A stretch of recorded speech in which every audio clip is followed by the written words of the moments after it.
One of the special moments of a school leaving ceremony is the valedictory address. It is an opportunity for the graduates to reflect upon their past and to look to their future. I now present to you Cameron Pasiviak.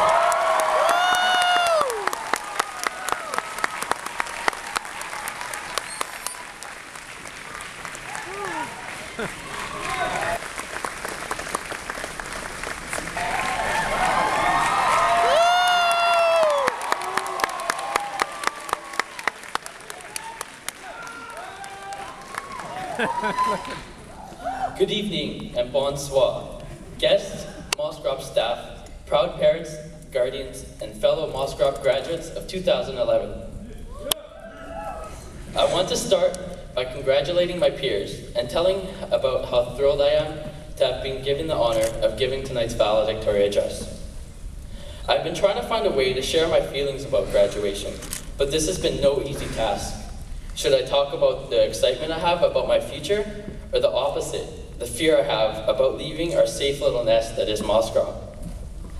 We have all been faced with times when we are shown a road where we can either turn left or right, study for a test or go to a party, come to the school leaving ceremony or go watch the Canucks game.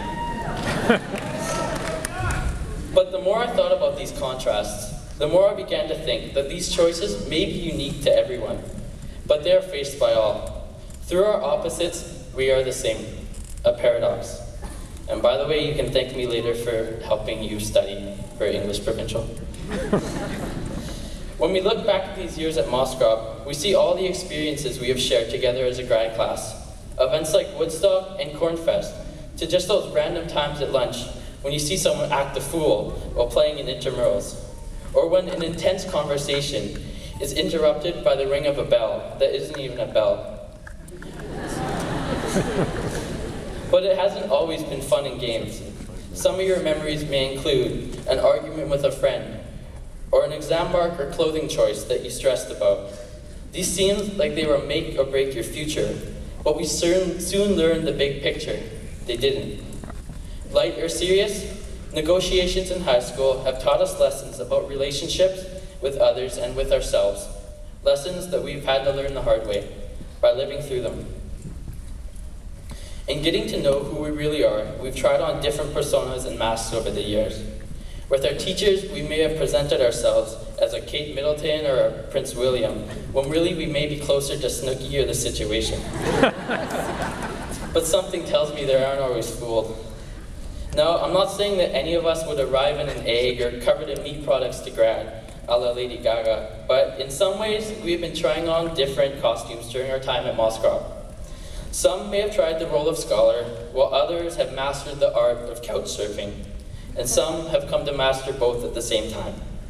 Regardless of the roles we've tried on for size, we have learned that the only one that fits is the one we create for ourselves.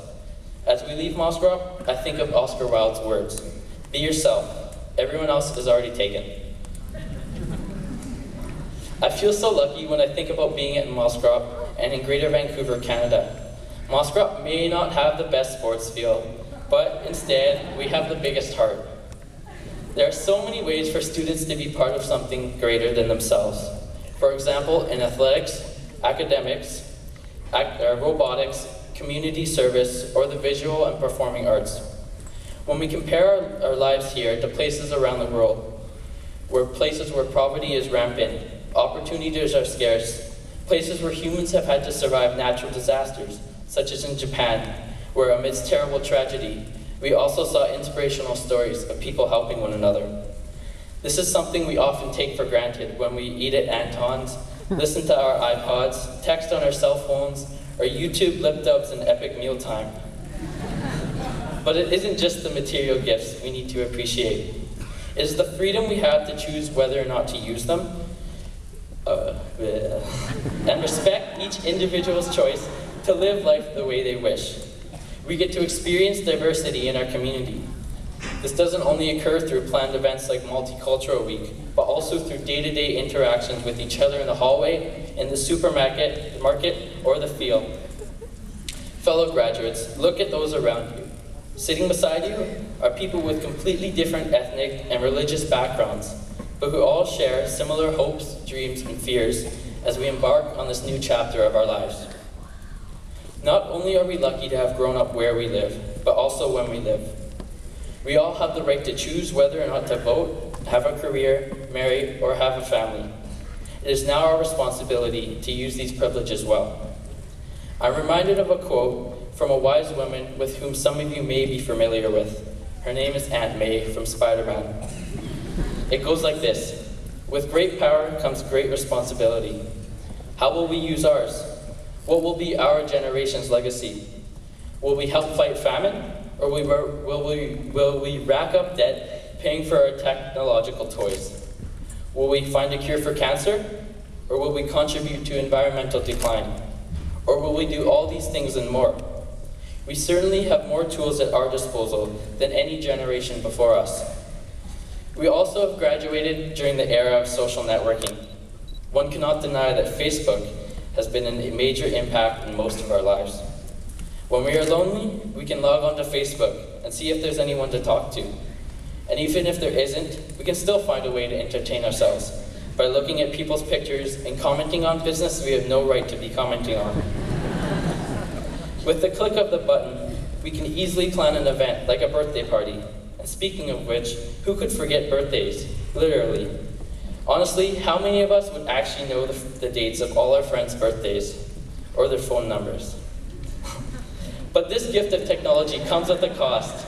It could have been that picture of you at a party that went online that your parents saw because they log on to Facebook twice a month to check on you. Or arguments that have started, cyberbullying, and other conflicts that may make this technology seem like a curse. We live in an age where Facebook can mobilize global masses like we saw in Egypt earlier this year. With a few easy clicks of the keyboard, we have the power to help or hurt. The paradox continues. The idea of contrasts existing together reminds me of a short story called The Giving Tree by Shel Silverstein. In the story, we are introduced to a tree. The tree loves a boy. This little boy loves to play in the tree, and the tree is always happy when the boy is there. As the boy gets older, he stops playing in the tree and moves away. He returns one day, and the tree asks the boy to play. The boy responds that he is too old, but instead is in need of money. The tree asks the boy to take her apples and sell them. The tree is happy. As the boy grows, he continually returns to the tree in need of something: branches for building a house, a trunk to make a boat, and the tree keeps happily giving away all her parts. The boy, who is now an old man, returns to the tree, which is now a stump. The tree says that he has nothing left to give. It's just a stump now. The boy says that what he needs is a place to sit and rest. The tree says that a stump is perfect for sitting on, so the boy does, and the tree is happy. In giving, one gets so much more back in return. Our trees, our parents, teachers, and friends, we thank you. You have given us an incredible amount of help. We have been given the gift of life, opportunities, lessons, and guidance, and now we must repay the favor by helping others and doing what makes us happy. We will continue to give, and in doing so, we will get so much back in return. We will continue to fear the unknown, but be eager to greet it. Perhaps then, paradoxes are not only a necessary part of life, but also what makes life interesting. Thank you, merci, and congratulations to Moscrop's graduating class of 2011.